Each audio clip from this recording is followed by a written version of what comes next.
Welcome to episode 470 of Salcedo Paranormal, and tonight I am sharing true paranormal stories from the web.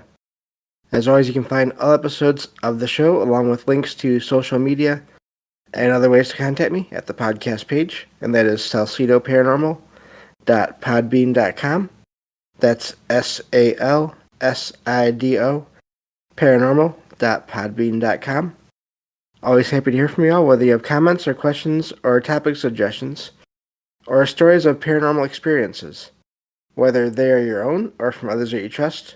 Happy to either read those or have you join me on the show to talk about them. Thank you all for listening, whether you are here for the live recording streams on Discord or if you listen on the podcast or YouTube feeds or on the Troubled Minds Radio Network, KUAP Digital Broadcasting. There you can hear replays of 2 episodes of the show every night at 6 p.m. Pacific, 9 p.m. Eastern, right before Troubled Minds Radio comes on. As always, I want to thank Michael Strange, host of Troubled Minds Radio, as well as Liam Martin, host of the Exile Minds podcast, for producing the show and putting it up on the station. If you'd like to support the show, there are some different ways to do that. You can always share the show with others and rate and review it on your podcast platform of choice. Also, I've written some paranormal fiction and nonfiction books you can check out on Amazon. And if you would like more of these kinds of shows, these true paranormal stories from the web, that you won't get on the regular feed, you can join the Patreon page. And there are 4 different membership tiers there, and you will get the extra content on any of those levels. And there will always be at least 1 episode per month that is released there, and more whenever possible. And I should be getting that next one of those up soon.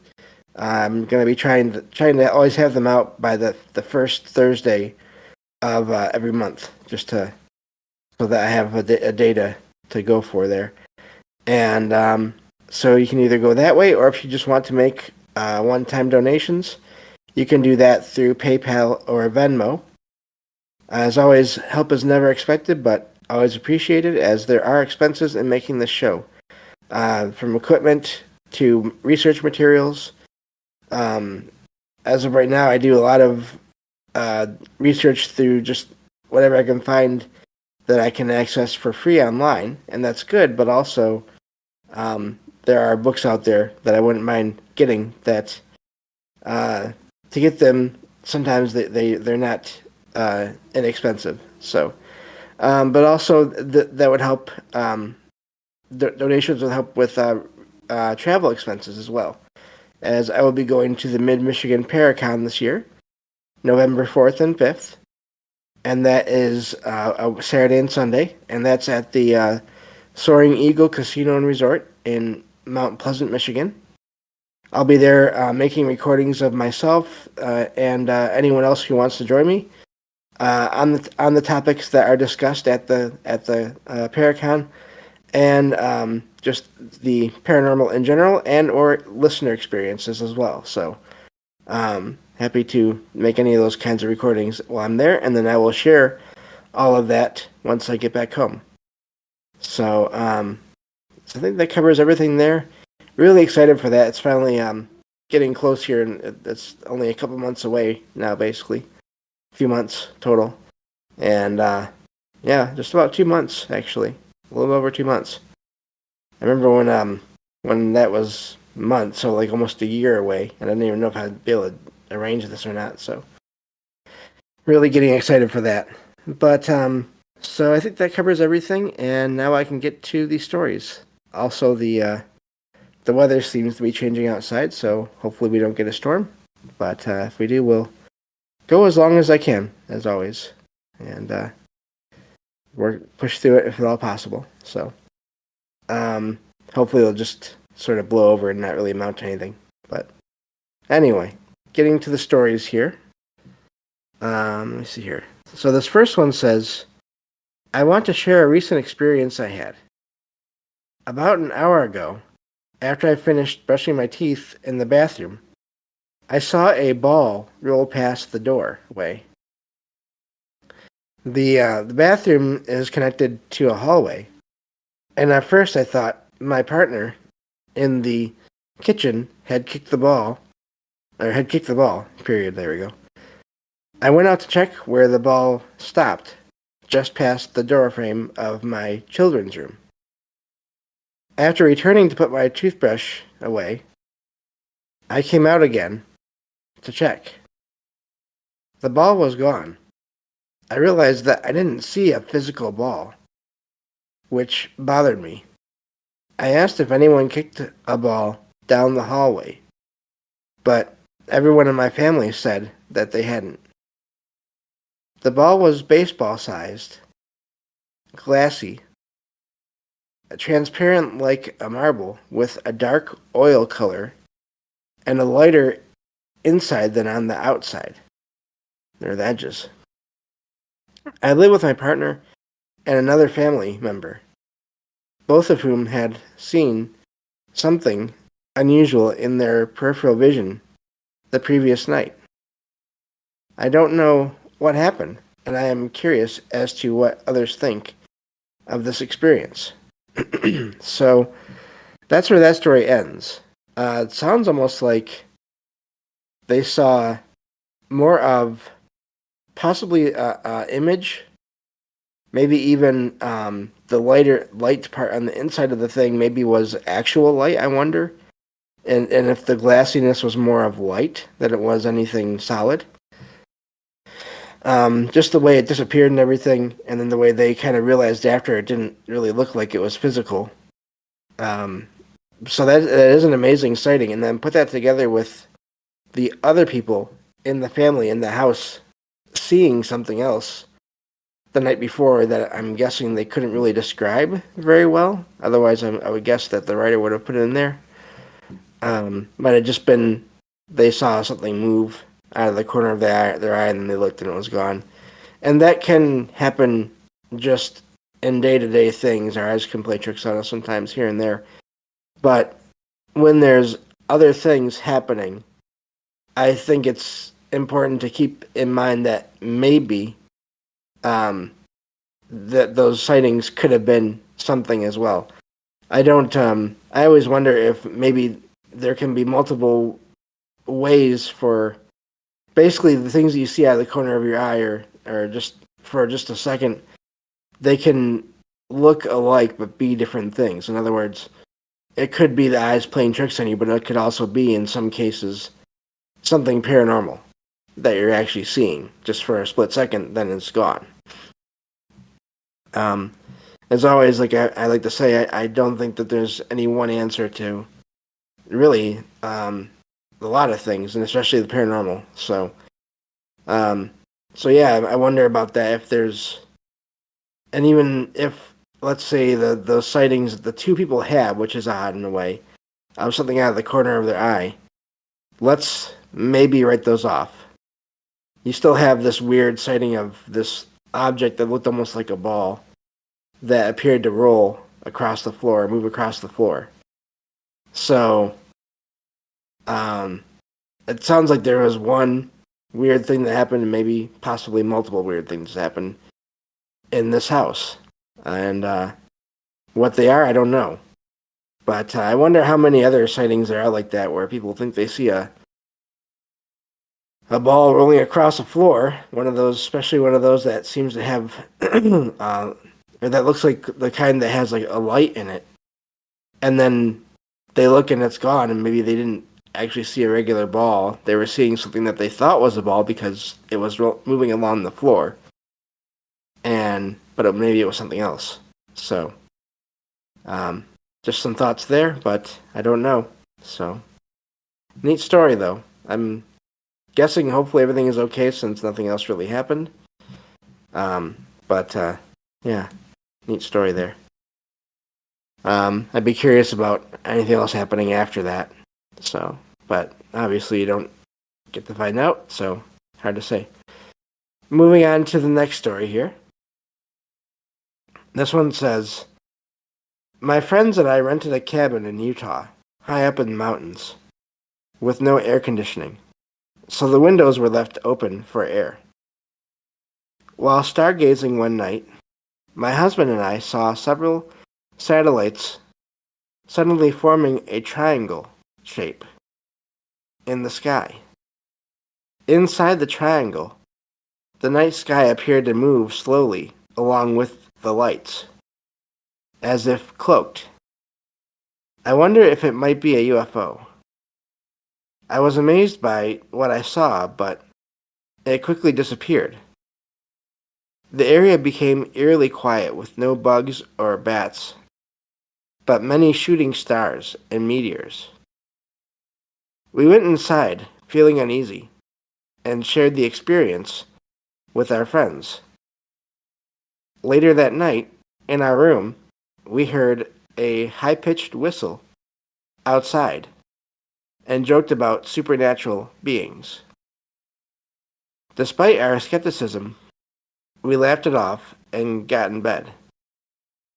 I think that's a mistake there, but alright, anyway.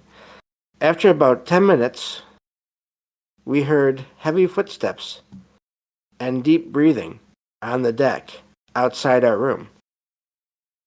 I was paralyzed with fear for about 15 seconds until I was able to get up to investigate. I turned on the deck lights, opened the blinds, and yelled, assuming it might be a bear, but found nothing. Despite heavy rain that day, there were no footprints on the deck or surrounding mud. I believe in aliens, but I have no idea how to explain the second encounter. Our friends didn't experience anything unusual, and I felt at ease the following nights. But what happened that first night? And that's where that story ends. And it's one of those stories where any one of those things is could be its own thing. The lights in the sky, the way that they seem to form a triangle. I wonder if satellites normally do that. Excuse me. But and then the way the sky looked weird inside that triangle. That's another odd aspect of that part of that story. And then but then everything gets quiet, which is also odd. You hear about that in other experiences, usually more associated with, I think, cryptids and or even apparitions out in the woods. But and so everything gets quiet, and they go inside, and then something appears to possibly be on the deck outside their room. But then when the writer goes to check on everything and yell outside, it's gone. So it seems like it just vanishes. So it sounds like there was some kind of a window area open just for that part of that night, because they say that there's nothing else happened and everything felt normal the next couple of nights there. But I wonder if there was something going on. And of course, it's hard to know what caused it, if it was the lights in the sky, if they really were regular satellites. The way the writer describes them forming a triangle and then sort of the sky looking weird inside that triangle. I wonder about that. I wonder if they were, here's just a weird idea, but what if they were some kind of tech from Earth that were then, like the writer mentioned, possibly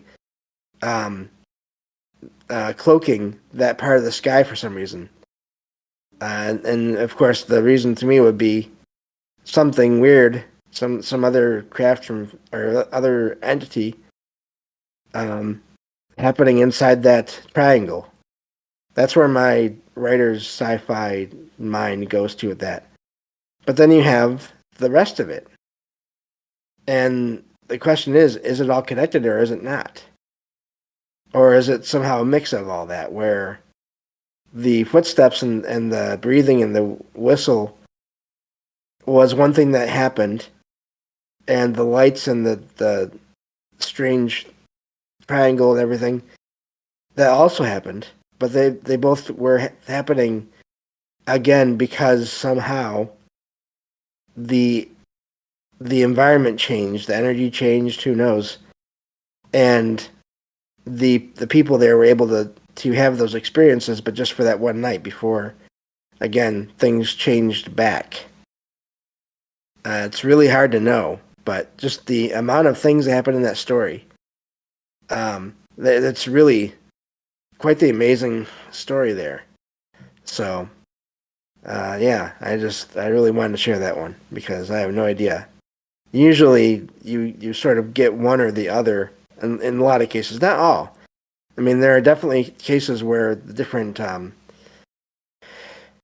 types of paranormal activity or high strangeness seem to mix, and it's not something that um, everyone likes to always talk about happening, but it is there. So that's just another example, possibly, of that mixture of everything. So, and I'm really glad that.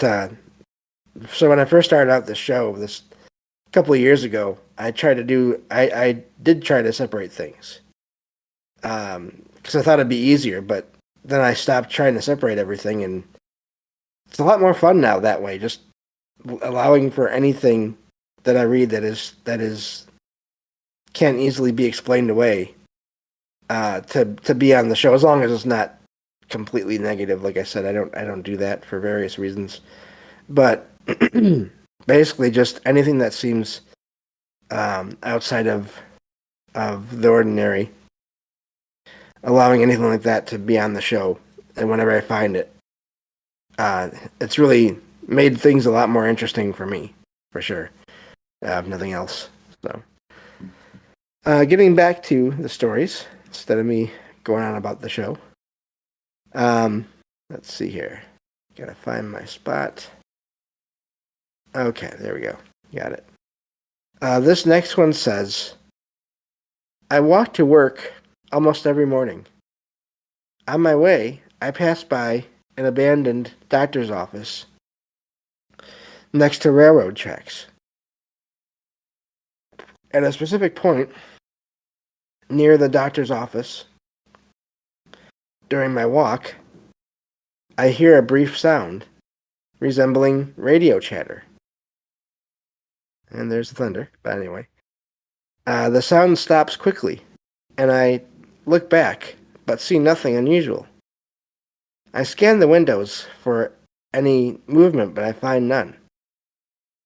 Despite not knowing if it's paranormal, I go on my way after shrugging it off. The doctor's office has security cameras installed. People have passed away on the nearby railroad tracks, and there are rumors of other questionable activities taking place in the doctor's office. Is this paranormal? I don't know. And that's where that story ends. So that one is odd to me because I've had a sort of a similar but not quite the same experience, where I was sitting here in my chair listening to. No, I wasn't listening to anything. That's right, because I was uploading a show, one of my shows onto YouTube, I believe.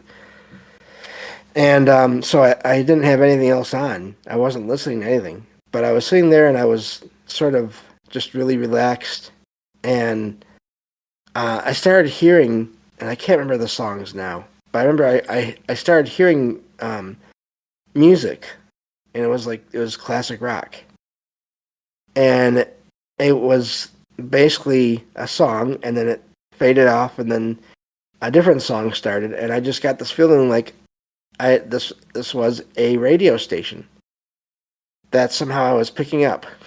I don't know how, but I just realized now that a lot of radio stations now, they have online streams. So I don't know if I was getting radio waves or picking up on just the energy of someone maybe playing the station nearby, or I don't know what was going on. But I wonder if that person was somehow picking up on a station nearby. But it was only, whereas for me it was something that just came and went. I wonder if there could be a something in the environment that could focus the sounds of a station, any given station, onto one spot. Where if you were to stand in that spot and continue to stand there, I wonder if you would still hear it. I wonder if that person went back there and just stood there, how long it would last for. Obviously, I don't know, but really, really neat story there, and I just wonder how much we can actually sense, and how much of it is us, and how much is other factors out there. So, those are just my thoughts on that one right there. But I don't know. Getting to the next story here. This next one, now this is, because I remember I looked at this one earlier today. This is neat because it's a report of multiple events here. So, this one says, my previous job involved operating heavy machinery in a warehouse. The business had 2 warehouses in an industrial park. One was loud, while the other was quiet. The quiet one is where I worked. Early one morning, while alone, I saw a full-bodied apparition of a gray-haired man in khakis and a checkered shirt. Apparently, 3 years earlier, a worker who matched that description had passed away while at work in that warehouse. On weekends, I worked alone in another warehouse babysitting manufacturing equipment. I constantly saw a shadow darting through a doorway between the front offices and the work floor. I'm not sure if it was residual or intelligent, but other coworkers had similar experiences. Another coworker experienced a full shadow person manifesting in front of them and then disappearing. 2 other coworkers babysitting the machine separately heard a disembodied voice, scream a name, even though one of them was mostly deaf. Overall, the workplace was eerie and filled with unexplained incidents. And that's where that story ends. So it sounds like possibly that whole area, the multiple buildings, had activity going on there. And I'm just wondering now, with machines, all kinds of machines in a place, if that can help sort of generate activity in some cases, especially in situations where maybe people have passed. And I mean, who knows what other reasons there might be for other activity, shadows and all those things. The voice shouting a name and having the one worker that was mostly deaf hear it. That sounds like it had to be really loud for them to hear that. So, yeah, it sounds like a lot going on there.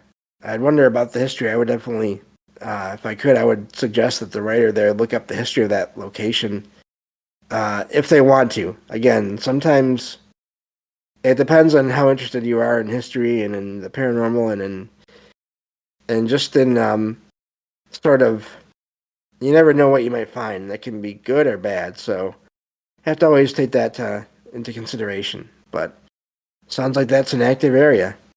But that's all I have for tonight. Thank you all for listening, and I will talk to you all on the next episode of Salcedo Paranormal. Take care.